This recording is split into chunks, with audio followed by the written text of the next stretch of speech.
Yeah, here comes 2025. What the hell? I don't know what's happening.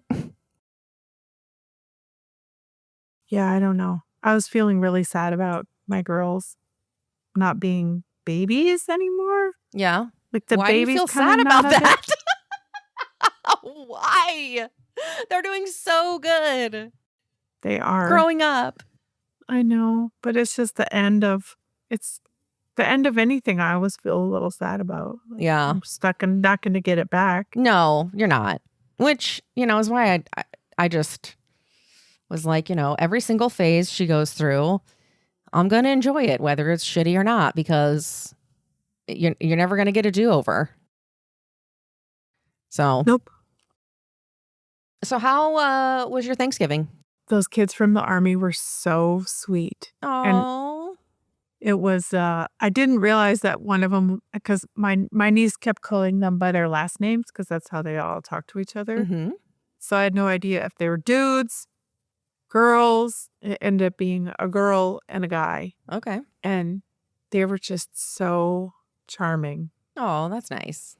And they played with the kids all day, and then at the end of the day, we went to this Christmas lighting thing that we always go to, Mm-hmm. and they were all wearing elf hats because they found my stash of elf hats in the cabinet. Nice. And so I have all these pictures of them all, like hanging around the Christmas light place with the hats on and just being all around like kids. They were all like little kids. Oh, that's awesome. And it was great. Good. I'm trying to think. So food-wise. Yeah, tell me about the food. All my stuff was fine. I don't care one way or another anymore. Like I'm not, we talked about it before. I wasn't obsessing about all the things I was going to cook and eat and like my usual binge list that I used to make, and none of that. But I was hyper aware of the ingredients of the things that my sister-in-law doesn't listen to this show. I don't know why she would. But in the summertime, I always hope that none of my family members listen, but I know that they do. Your family members can listen, but I don't think she'll ever listen to this. And I hope nobody ever who knows her is she was talking about.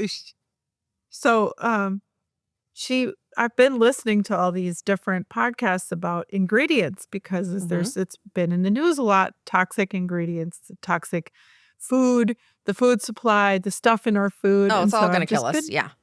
More aware of it. Uh-huh. Well, so in the summer, she makes this recipe called berry cups, and they're great. They're just crushed graham crackers, whipped cream, and berries. It's super light. Nice. And it's yummy, and it's red, white, and blue. So in July, it's great. Mm-hmm. So a week before Thanksgiving, my husband and his brother were having a conversation about what should they bring. And I said, the question of berry cups came up. And I said, the berries are bad. Don't do it. They're really out of season right now.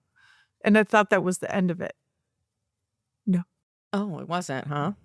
That was next time I'm going to have to say, no, do not. Were they not good? I have plenty of dessert.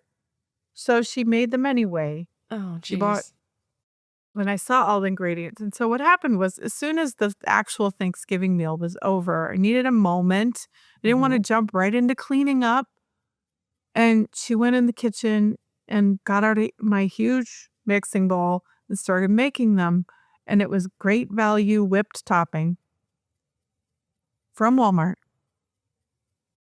and Great Value cherry pie filling and pre-crumbled graham cracker crumbs, which, according to everyone who ate the berry cups at the end of this, was unnecessarily salty, so the flavor was wrong. Oh, weird. So, and I just couldn't even bring myself. I didn't even want the kids to eat these. Even now, I don't even want to look up what are the ingredients of Great Value whipped topping from Walmart. I don't want to know. Yeah, better not. Better just to live in denial and ignorance is bliss. Yeah. Uh-huh. Yep. In the meantime, I'm looking for myself. I'm where are the soy-free, organic, pasture-raised, free-range eggs? Where are they? We need to know. Supposedly, these are the ones that are the best. And they're like $12 a dozen. It's like $14 for one fucking egg. It's fine, though. We're paying it. It's fine. I don't eat that much. It doesn't matter. That's what's happening. This is, I see this is the future. Yeah. I tell myself, supply and demand. If I continue to demand better food, they're going to make it cheaper. I love your optimism. I don't know if that's how corporations work, but we can hope. Speaking of chickens, my mom, did I tell you that my mom wants to get chickens? I think we've talked about this at one point. No, I don't recall. Yeah. The Deborah. She doesn't. Chickens. Her heart's in the right place, as it always is, right? She thinks that like she gets these chickens, she gets free eggs. But what I'm trying to tell her is like, okay, you're going to do a lot of work and you have to, like, cleaning up chicken shit is no fucking joke. Like, it is like, you have to get in there and like scrape it off. It's a lot of work. I just don't see her in a chicken coop on her hands and knees scraping chicken shit off the side of the fucking thing. She's not going to do that. I hope, and I really hope that she calls me when she listens to this because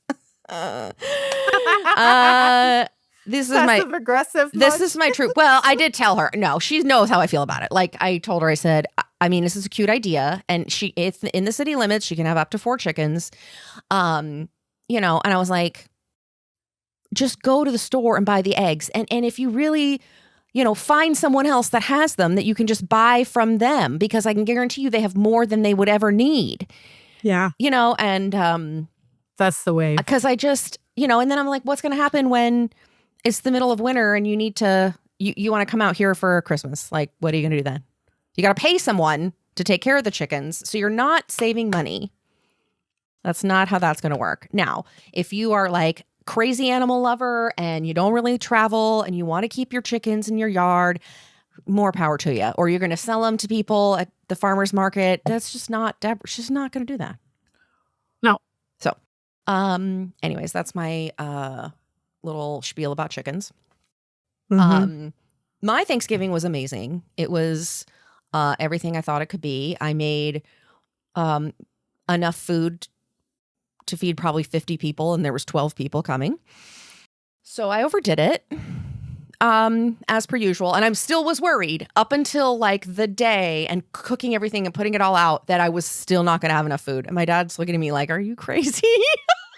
This is so... I was like, Dad, are you sure this is enough? And he's like, what? So my side dishes were all in 9x13 pans, 4 of them. Okay.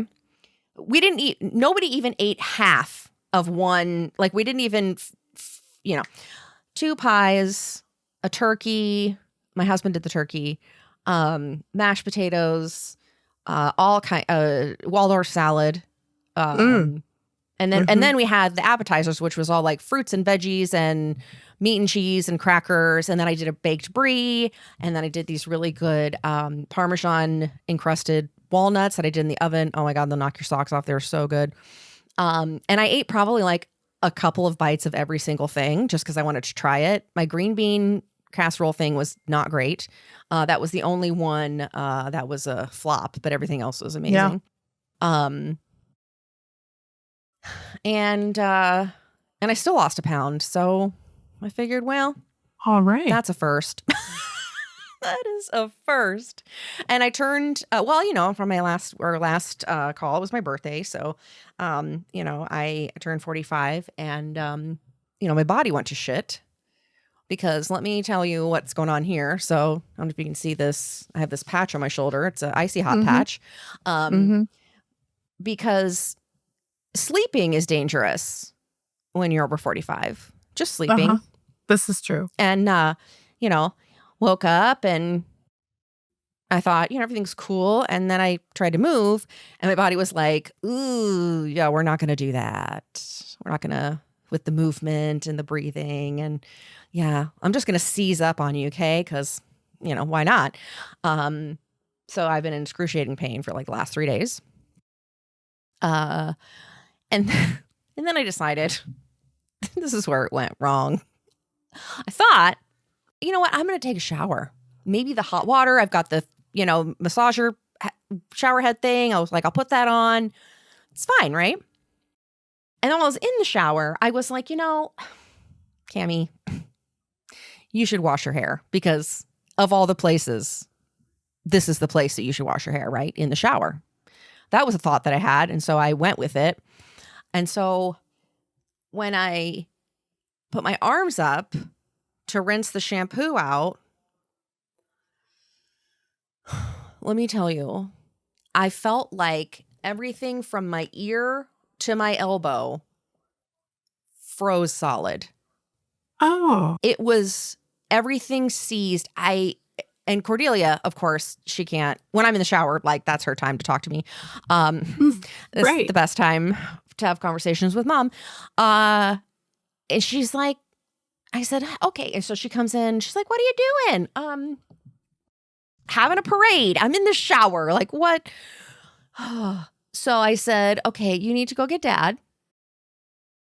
And she's like, well, are you okay? I'm like, I just need you to go get your daddy, okay? So she goes and gets him. And I was like, my shoulder just seized. I have conditioner in my hair. I can't, What was wrong with your other arm? my left arm. It was, Yeah. I just couldn't. I'm right-handed. I'm very right-handed. I just couldn't help. I needed help. So I said, you need to rinse the conditioner out of my hair. And I scrubbed everything and got out. And it was, and this was last night.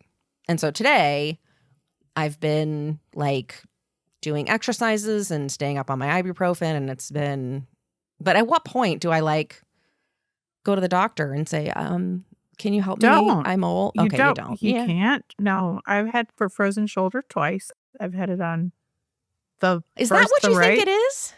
I don't know, but I'm just telling you they can't do anything because this, I know because. Is it, for you, is it muscular or is it like your joints? It's muscular, right? No, it's the ligaments or muscles or some combination of both. Okay, and because then- that's what's going on. It just feels like you could have even seen there was a bump right here at the top of my shoulder, it was a hard ball. It was awful. Wow. So No, I'm in the middle of frozen shoulder on the other side now. So oh, good, that's great. when I finally got someone who actually was telling me the truth instead of trying to get me to come back for expensive recurring appointments, Mm-hmm. the orthopedic surgeon said, "Oh, yeah, there's nothing they can do about that. You just have to wait." Oh, thanks. Great. Now I know. That's so good. So yeah, I can tell that my my prescription needs to be redone because I can start to see that I can't Oh, no. read that well Sorry. with my glass. I know. I feel sorry too. I need new glasses too, but it's because they're falling off my face because my face is smaller. That's so good. Oh my God. What are your numbers, babe? Of my since Since you're I got losing so on much weight and your yesterday, glasses yeah, are no. too big for you now. Where been- are we at? I've been eating a lot of cookies, and so I was on the scale yesterday, and it was Ugh. 192 again. So I Oh, went you're back fine. up from 189 to 192. That's not even that much though. I mean, that's not you're always going to fluctuate. And I do that too, where it's I'll get on and then 3 days later, it'll be 4 pounds down. You know what I mean? It's just, I wouldn't worry about that. But the sugar is a big deal. It is. If I'm eating sugar, nothing is happening. And it's so then I start thinking, I'm spending $500 a month to eat sugar and not lose weight. So why doesn't the financial part motivate me at all to just not eat any sugar? That never worked for me either, quite frankly. No, it doesn't. It No. doesn't work. I'm still at 205. I don't know if that's what I was last Yeah. time we talked. Well, you're going to catch up to me really fast. Yeah. Mm-hmm. Yep. Yeah. Oh, Did you see anyone at Thanksgiving that hadn't seen you in a while? yeah, a couple people.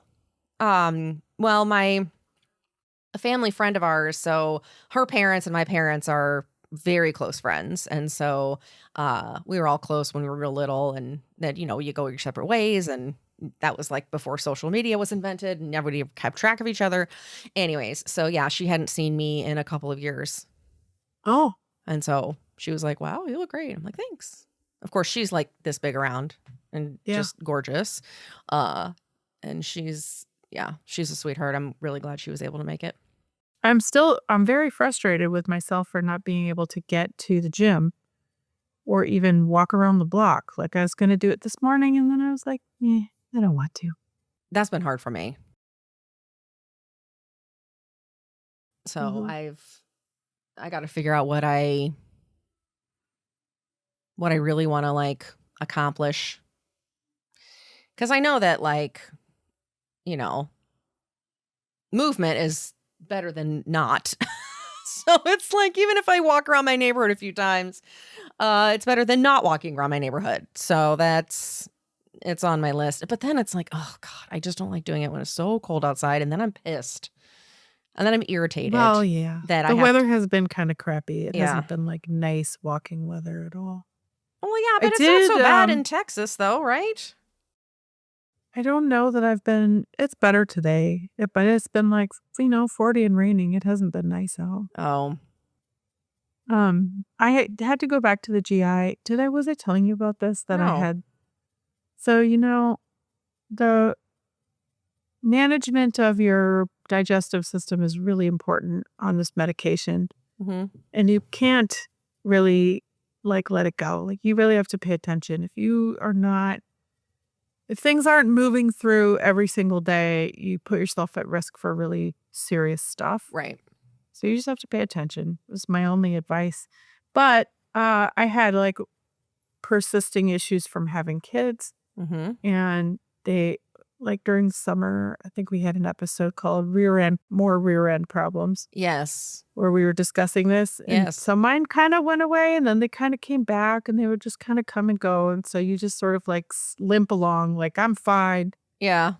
But then all of a sudden I was not fine. And I was like, this is probably too much pain to be in on a daily basis. Oh, yeah. And so it'd start, of course, in the morning when you go through your routine. And then Yep.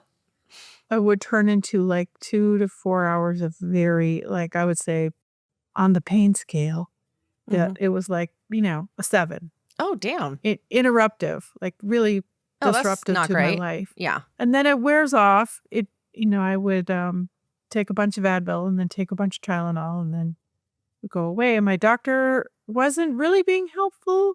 And I was getting frustrated with her. And I finally said, okay, this is really serious. Like, we need to do something different. So she got me a more urgent referral after the first referral to the GI, where they were like, you can come in January. I was like, yeah, no. Why do And they so even? I I don't even understand this. I'm like, I have an urgent issue, and you're telling me not to come in for 2 months? Is this? they were not sending the correct information through the system. Ugh. So my doctor was I will say she was being kind of dense, I think. First of all, I discovered at the end of this that she'd been prescribing the wrong medicine the whole time. So for 6 months, I've been using the wrong thing that would not heal it. So strike one. Oh. And then the second problem was that she didn't send she thought that the correct next step was a colonoscopy. So that's what she was sending the referral for. And that's not what the issue was. So Right. the GI people don't know that that's not what's going on. They just think it's the standard non-urgent Yeah. thing. And so they're like, yeah, you'll be fine come January. Mhm. Oh, Right. my God. So I finally get the right referral, and I get on the cancellation list. And she calls like the day before Thanksgiving. It says, can you come in tomorrow? 2 days before. And she's, can you come in tomorrow? And I said, yes, I can. Nice. I don't care what I have to clear off my books. I'm going to go in and get this done. And Yeah. that area of your body, like, to be excited about that appointment, you got to be really in trouble. You're really Like, hurting. please help me. I was sitting on my old friend here, the donut. I Yeah. keep it right here by my desk. Nice. I'm sitting on it every day again, and it's just like this is not normal. This has to be fixed. So anyway, I go. This is not a plastic surgery office. You guys have to understand. I'm used to the nicest plastic surgery, most beautiful, luxurious, like hotel looking medical practices. Have been going to these places my whole career. When I have to go to a regular doctor's office, I'm like, ooh, do I have to touch anything in here? Is it like the ghetto? It's like Nothing matches. Oh, you poor thing. They have magazines. Like, And they're like probably 10 years old. They've been sitting there so long. I'm not reading them. Don't touch them. So my pain level is like motivating me. So I'm filling out all the paperwork, get to the parts like, where am I telling the truth today? It's like the question about smoking. How did you ever smoke? How long? And I told the truth. And then later I realized this was a huge mistake, not because I told the truth, but the MA calls me in and I hand off the paperwork. Well, there was one really cool thing that happened right away, which was she said, let's get your weight. And immediately I was like, oh, I don't like reacting the way I always did. Like, no, I don't want to do that. I went right to the place where I didn't want to get on the scale, thinking about, I got to take off my sweatshirt. I got to take off my socks and my shoes so I don't weigh that extra pound. Right. And then I went, oh, wait. No, I don't have to worry. And I just jumped right on it. Mm-hmm. And I was like, ha, got you, scale. Got you. So, nice.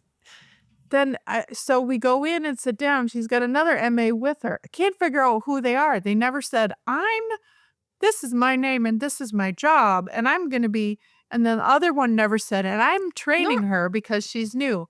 So I watched this woman who's obese, extremely obese, and likely in her 70s, take my paperwork and start entering it into the EMR, and it's not a nice office, so she's hunched over the screen. She can't see me sitting in the chair because she's behind the computer screen, but she's typing like this.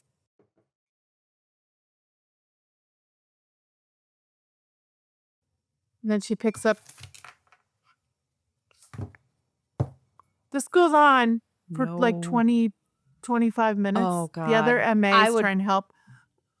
And so as this progresses, I'm starting to plan my escape route. Mm-hmm. Yeah. Because I'm thinking there's no way up from here. This is going to keep getting worse. Someone's going to come in here and want to look at my butt, and I'm going to freak out, and I'm going to run away, and I'm going to have to find a new doctor and start over. And so I realized the other MA is trying to be helpful and to like keep my train on the track. So she keeps looking at me with this very nice look, like she's like, it's going to be okay. And at one point, the old lady MA turns around and goes, how do you spell magnesium? And the gal tells her. And then she says, are you sure there's not a Z in it? Okay. And so I was like, oh, no, I gotta go. I'm just going to get up and say, I'm not comfortable with this situation. And I'm going to go back and talk to my doctor and start over. I'm sorry. I don't mean to. I'm like planning the whole thing. Yeah. Then the PA comes in. And when I tell you this is not the most beautiful woman I've ever seen, she was gorgeous. And I'm looking at her like, what are you doing here? You're too pretty to work here. Why is this your job? She's so competent. She's such a good communicator. She's like a textbook, absolutely perfect PA. Any surgeon I know would be over the moon to have this girl working for them. She was impeccable. So she helps me out. She tells me it's been the wrong medication. I'm going to get you fixed right up. It's not going to be, she's like, you're going to be really happy. And indeed, that's what happened. it was not even one day before I was like, this is working and this is getting better. I could tell right away that it was Oh, going to work. that's wonderful. But on the way out, I said to her, have you ever thought about working in plastic surgery? You did?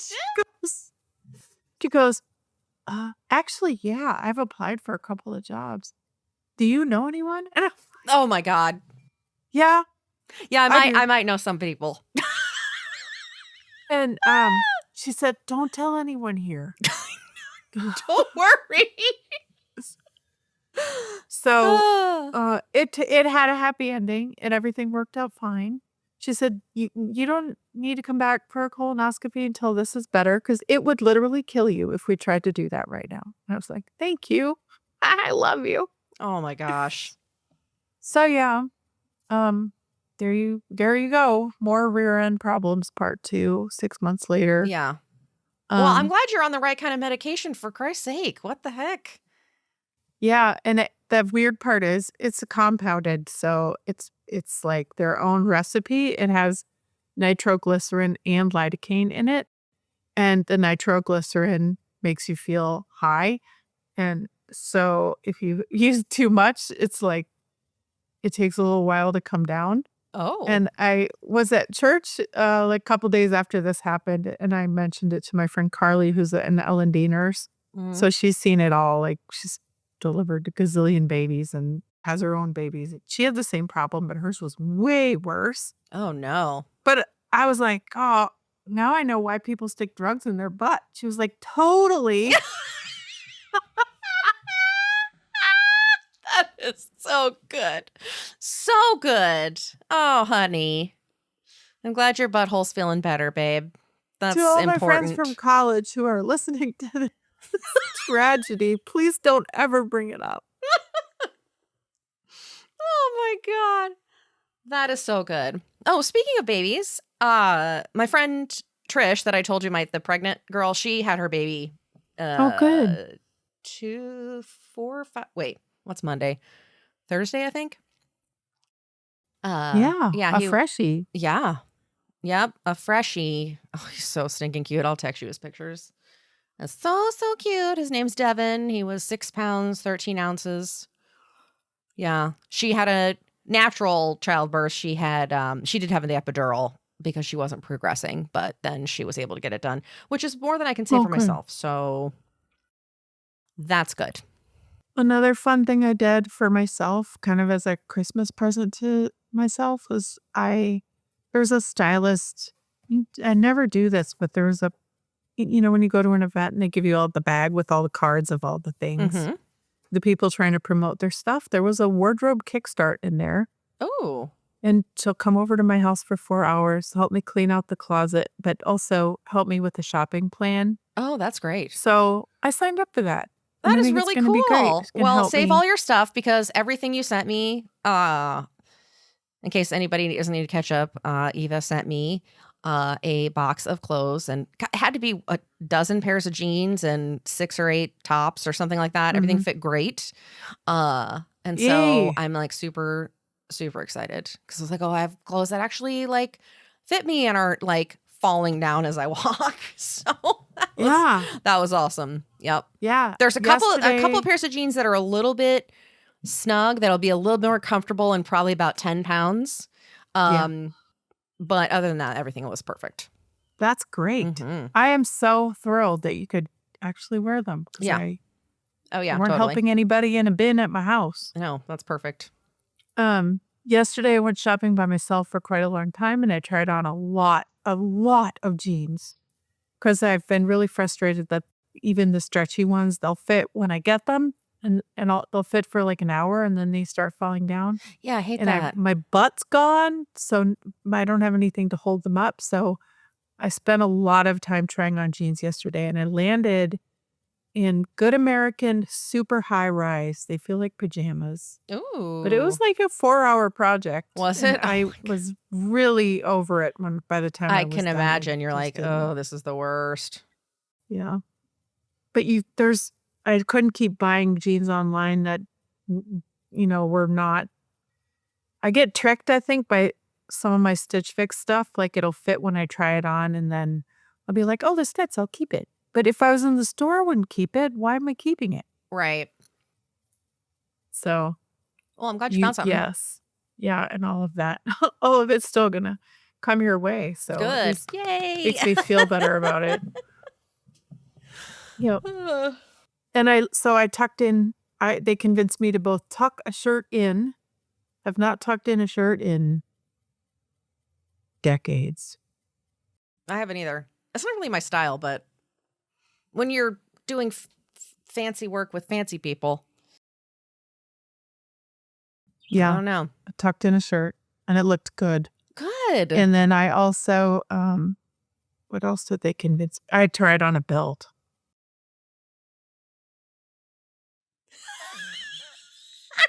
I did not buy a belt. I left the belt there. Oh, yeah. I've got a couple of jeans that I'll have to wear belts with because they're like boyfriend style. So it's like supposed to be loosey-goosey. And if I don't wear a belt, they'll like fall right down. So, the lady at Nordstrom told me the wide legs are on their way out. So shut up. Really? I mean, maybe I so think what she was sad. saying was the extreme ones. Oh, Because yeah. people, only a certain body type can wear it. It's just like, Yeah, I have some, I do have some wide leg jeans that I really love. But the other part of, for me, I'm like, I'm always worried that I'm going to like trip over them, like eat shit down the stairs or something. So yeah. the ones I have are more like a true like straight leg and not like the really wide ones. Yeah. But Anything else on your mind?